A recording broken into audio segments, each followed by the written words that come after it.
Au nom du Père et du Fils et du Saint-Esprit. Amen.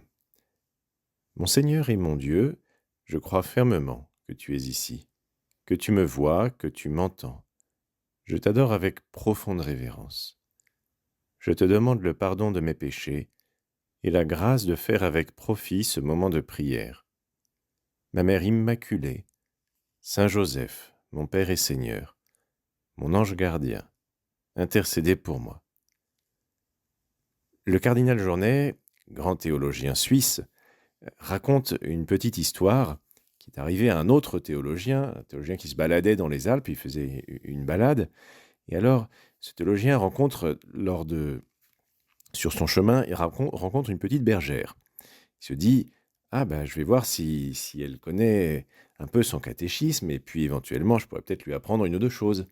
Donc il s'approche d'elle et lui dit, est-ce que tu connais le Notre Père ? Et la petite bergère lui dit: «J'arrive pas à prier le Notre Père». «Ah bon, et pourquoi est-ce que tu n'arrives pas à prier le Notre Père?» «Écoutez, moi je serais très reconnaissante si vous pouviez m'aider parce que à chaque fois que je commence, je dis Notre Père et je suis tellement ému de considérer que Dieu est mon Père que j'arrive pas à continuer. Voilà, je ne peux pas aller plus loin, je m'arrête à considérer ça, que Dieu est mon Père». Et donc le cardinal Journet commente que ce théologien, qui s'apprêtait à donner une petite leçon de catéchisme à la bergère, en fait, a reçu une belle leçon. Oui, déjà dans le Notre Père, les 2 premiers mots, il y a la substance de notre relation à Dieu. C'est-à-dire que Dieu est véritablement notre Père. Bien sûr, quand on dit cela, ça fait en chacun de nous référence à notre relation à notre propre Père. Donc, suivant que cette relation a été bonne ou moins bonne, eh bien on peut dire, bon, que Dieu est mon Père, c'est très bien, mais moi, ma relation avec mon Père n'était pas très bonne. Ou alors, eh bien, on comprend beaucoup mieux. Et en tout cas, ce qui est certain, c'est qu'on a tous la capacité d'imaginer ce que serait le meilleur des pères sur la terre. Le meilleur des pères sur la terre, un père qui serait à la fois aimant, protecteur, présent, qui euh, éduquerait beaucoup et en même temps serait exigeant et en même temps qui saurait beaucoup faciliter les choses, etc. Voilà, enfin le meilleur des pères sur la terre. Dieu est infiniment meilleur que ce meilleur des pères que nous puissions imaginer. Oui, Dieu est vraiment notre Père. Alors c'est vrai, il peut arriver qu'il y ait sur la terre des pères qui ne soient pas entièrement à la hauteur, qui puissent même décevoir leurs enfants. Mais même ces pères-là, ils donnent de bonnes choses à leurs enfants. Et Jésus nous dit, c'est l'évangile de la messe d'aujourd'hui, si vous, qui pourtant êtes mauvais, c'est vrai, tu le sais et je le sais, nous sommes pas très bons, nous sommes même parfois mauvais. Si donc vous qui êtes mauvais, vous savez donner de bonnes choses à vos enfants, combien plus votre Père qui est aux cieux donnera-t-il de bonnes choses à ceux qui les lui demandent? Car effectivement, notre Père qui est aux cieux est en réalité le seul bon Père. C'est le seul Père véritablement bon, infiniment bon, le seul Père qui ne déçoit absolument jamais, qui comble au-delà de toutes les espérances les désirs de ses enfants. Pourquoi est-ce que Jésus nous dit ça? Pourquoi est-ce que Jésus nous dit que si nous qui sommes mauvais, nous savons donner de bonnes choses à nos enfants, combien plus notre Père des cieux donnera-t-il de bonnes choses à ceux qui les lui demandent? Et parce que Jésus veut nous inviter, nous inciter fortement à prier et à demander des choses à Dieu. Oui, vraiment, le Seigneur attend que nous lui demandions beaucoup de choses.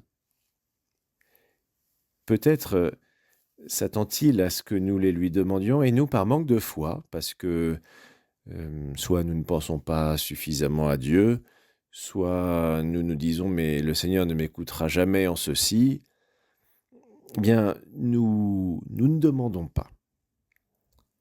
C'est vrai, parfois, nous ne savons pas prier comme il faut et ce que nous demandons n'est pas bon pour nous. Et donc, dans ce cas-là, c'est normal que Dieu ne nous le donne pas. De la même manière qu'un enfant qui voudrait goûter un produit qui est mauvais pour lui, s'il le demande à ses parents ne vont pas le lui donner. Mais, même ainsi, nous recevons beaucoup de la prière, même si nous demandons des choses qui en réalité ne nous conviennent pas, parce que le simple fait de demander, de se placer en position de demandeur par rapport à Dieu, ça nous rend un petit peu plus humbles. Et ça, l'humilité, c'est un grand don que le Seigneur nous fait. Le simple fait de demander, ça fortifie notre foi. Et ça, c'est un grand don que le Seigneur nous fait, fortifier notre foi. Le ciel demande que nous prions et que nous prions davantage. Peut-être connais-tu une des apparitions mariales qui a été reconnue par l'Église. Il y en a pas tant que ça finalement. Alors l'une d'elles, elle a eu lieu en 1871 à Pontmain, dans l'ouest de la France. C'était une période spéciale. Pontmain, c'est un petit village.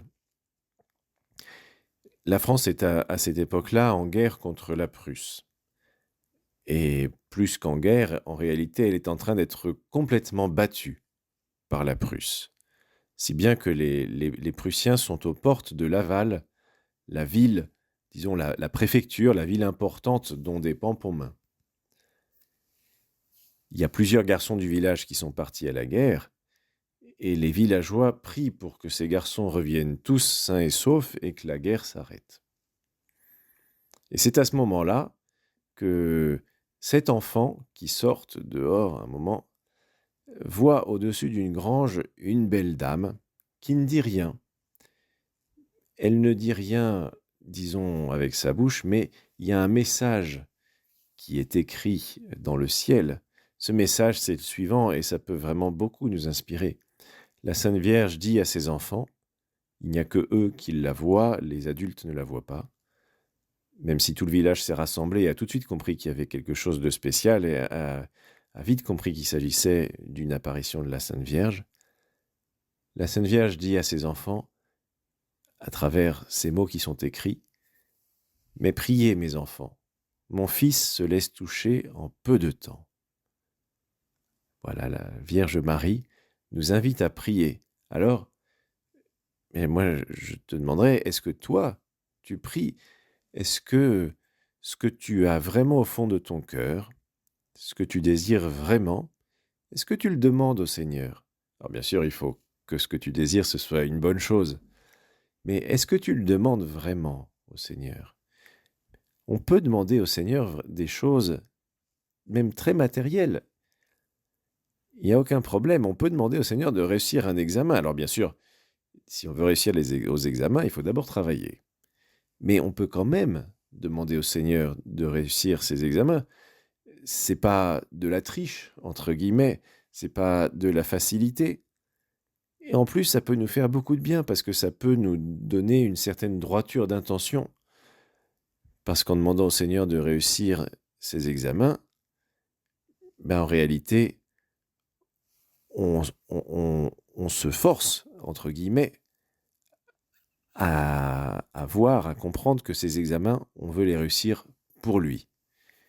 Et si jamais on manquait de droiture d'intention, eh bien cette prière nous aide à en acquérir. On peut demander au Seigneur de trouver un bon travail. Et là encore, le simple fait de prier nous aidera à vouloir davantage travailler pour lui et non pas pour nous-mêmes. On peut demander énormément de choses au Seigneur, énormément de faveurs pour nous-mêmes et pour les autres, bien sûr. Et c'est peut-être mieux encore même de prier beaucoup pour les autres. Pour tant de personnes qui nous confient des intentions, pour tant de personnes qui ont besoin de prière, pour tant de personnes qui peut-être n'auront jamais personne à part nous-mêmes qui priera, quelqu'un qui priera pour eux dans leur vie, pour elles. Voilà, donc demandons beaucoup de choses au Seigneur et le Seigneur est prêt à nous les donner. Mais il faut les demander et les demander avec foi. Et en particulier, ce que nous pouvons demander pour nous-mêmes et pour tout le monde, c'est la sainteté. Donc demande au Seigneur de te donner une grande sainteté. Demande à la Sainte Vierge de prier Dieu pour qu'il te fasse le don d'une grande sainteté. Je te remercie, mon Dieu, des bonnes résolutions, des actes d'amour et des inspirations que tu m'as communiquées dans cette méditation. Je te demande de m'aider à les mettre en pratique. Ma Mère Immaculée, Saint Joseph, mon Père et Seigneur, mon ange gardien, intercédez pour moi.